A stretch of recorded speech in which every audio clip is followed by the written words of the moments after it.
നമസ്കാരം, ഞാൻ Vrinda Arun. Chemmanur international jewellers Kaumudi ഹെഡ്ലൈൻസിലേക്ക് സ്വാഗതം. Presented by NCDC. പടയൊരുക്കാൻ പ്രതിപക്ഷം. അസാധു നോട്ടുകൾ നിക്ഷേപിക്കാനുള്ള സമയപരിധി അവസാനിക്കാൻ 4 ദിവസം ശേഷിക്കെ ശക്തമായ പ്രക്ഷോഭം സംഘടിപ്പിക്കാൻ ഒരുങ്ങി പ്രതിപക്ഷം. കേന്ദ്ര സർക്കാരിനെതിരെ സംയുക്ത വാർത്താ സമ്മേളനം നടത്താൻ പ്രതിപക്ഷ പാർട്ടികളെ ക്ഷണിച്ച് കോൺഗ്രസ് അധ്യക്ഷ സോണിയാഗാന്ധി. 2 ദിവസത്തെ അവധിക്ക് ശേഷം ബാങ്കുകൾ ഇന്ന് വീണ്ടും തുറക്കുമ്പോൾ ആശങ്ക സൃഷ്ടിച്ച് നോട്ട് ക്ഷാമം. ATMകൾ പലതും കാലിയായതും 24,000 രൂപ വീതം ഇടപാടുകാർക്ക് നൽകാൻ കഴിയാത്ത സാഹചര്യവും ബാങ്കുകളിൽ തിരക്ക് വർദ്ധിപ്പിക്കും. അതിനിടെ നോട്ട് അസാധുവാക്കൽ കേരളത്തെ സാമ്പത്തിക മാന്ദ്യത്തിലേക്ക് തള്ളിവിട്ടെന്ന് തോമസ് ഐസക്. ഇന്നത്തെ വെല്ലുവിളികൾ നേരിടണമെങ്കിൽ സഹകരണ മേഖലയെ കൂടുതൽ ശക്തിപ്പെടുത്തണം. കിഫ്ബി വഴി വിപുലമായ തോതിൽ വായ്പയെടുത്ത് പശ്ചാത്തല സൗകര്യ മേഖലയിൽ നിക്ഷേപിക്കേണ്ടതുണ്ടെന്നും മന്ത്രി. പിൻവലിക്കൽ എളുപ്പമാകില്ല. നോട്ട് അസാധുവാക്കലിനെ തുടർന്ന് പണം പിൻവലിക്കുന്നതിന് ഏർപ്പെടുത്തിയ നിയന്ത്രണങ്ങൾ ഈ മാസം 30-ന് ശേഷവും തുടർന്നേക്കും. ആവശ്യാനുസരണം അച്ചടി പൂർത്തിയാക്കാത്തതും അച്ചടിച്ചവ ബാങ്കുകളിൽ എത്തിക്കാനാകാത്തതും പ്രധാന വെല്ലുവിളി. അന്തിമ തീരുമാനത്തിനായി 30-ന് RBI അവലോകന യോഗം. പിൻവലിച്ചതിന് പകരമായി എത്തിക്കേണ്ട ആകെ നോട്ടുകളുടെ പകുതി പോലും ഇതുവരെ അച്ചടിക്കാനായിട്ടില്ലെന്ന് RBI. ഈ മാസം 10 വരെയുള്ള കണക്ക് പ്രകാരം ജനങ്ങളിലേക്ക് എത്തിക്കാനായത് 5.92 ലക്ഷം കോടി പുതിയ നോട്ടുകൾ.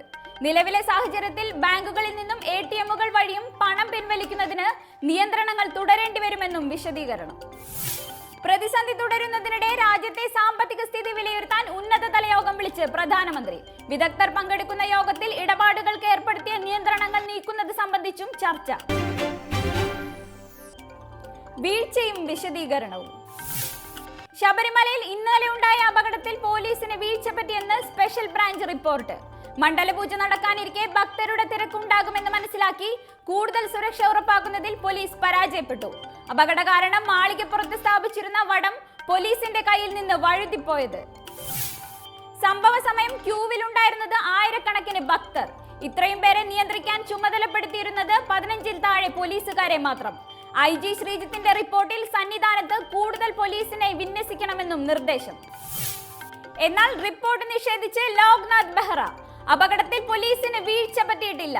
വലിയ ദുരന്തം ഒഴിവായത് പോലീസിന്റെ ഇടപെടലിനെ തുടർന്ന്. ബാരിക്കേഡുകൾ ശക്തിപ്പെടുത്തണമെന്ന നിർദ്ദേശം ദേവസ്വം ബോർഡ് അംഗീകരിച്ചില്ലെന്നും പോലീസ് മേധാവി. ശബരിമലയിലെ തിക്കിലും തിരക്കിലും പെട്ട് ഇന്നലെ പരിക്കേറ്റത് 30ഓളം പേർക്ക്. അപകടത്തിൽപ്പെട്ടവരിൽ കൂടുതലും അന്യ സംസ്ഥാനങ്ങളിൽ നിന്നുള്ളവർ. പരിക്കേറ്റവർക്ക് സൗജന്യ ചികിത്സ നൽകുമെന്നും അപകടത്തെക്കുറിച്ച് വിശദമായി അന്വേഷിക്കുമെന്നും ദേവസ്വം മന്ത്രി കടകംപള്ളി സുരേന്ദ്രൻ. അപകടത്തിൽ അന്വേഷണം.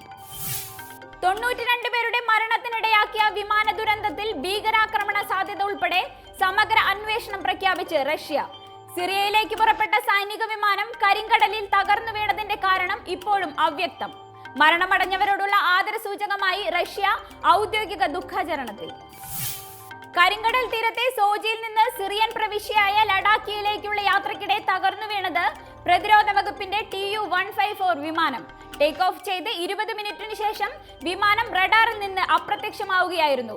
മൃതദേഹങ്ങൾക്കായി കരിങ്കടലിൽ തിരച്ചിൽ തുടരുന്നു. Chemmanur international jewellers Kaumudi headlines presented by NCDC സമാപിക്കുന്നു. അടുത്ത ഹെഡ്ലൈൻസ് 1 മണിക്കൂറിന് ശേഷം. നമസ്കാരം.